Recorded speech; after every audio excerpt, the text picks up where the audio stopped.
The Girl from the Woods by She. My older sister, Robin, is a cop, and she told me this story. It happened when she had been on the force for only about 2 years. She was 31 at the time, and she and her partner, Cole, were out on a highway patrol one night, trying to catch speeders.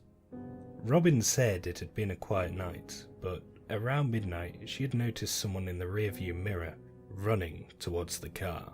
Robin said it was a teenage girl, about 17 or 18, and dressed in a black dress.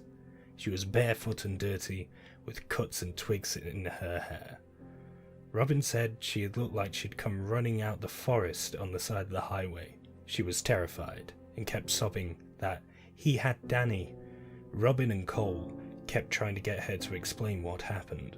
She told them her name was Kathy, and that she and her boyfriend Danny had gone to their high school prom earlier that night. They were leaving when someone had called to them.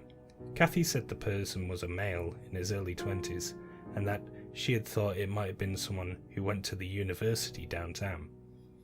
He had been standing outside his car on the far side of the parking lot, and Kathy said that she was nervous about going near, but went over with Danny anyway. Apparently the guy had chatted for a few minutes when he suddenly hit Danny in the side of the head and threw him in the car. Kathy told Robin that she had tried to run, but the guy had grabbed her and thrown her in the car before she could even scream. When she woke up, she and Danny were in a basement somewhere, and she could hear the guy walking around upstairs. There was a window in the basement up above them, and Danny had boosted her up and pushed her through so that she could run for help. He must have thought he'd have a better chance of holding off the guy if he came downstairs. Robin and Cole had called the incident in, and a few more cops turned up. One of them stayed with Kathy, while Robin and Cole and the others had gone looking for the house. Kathy had given them a rough idea of where she had run from, and Robin said they eventually found it. It was an old farmhouse, and it looked like it had been abandoned for a few years.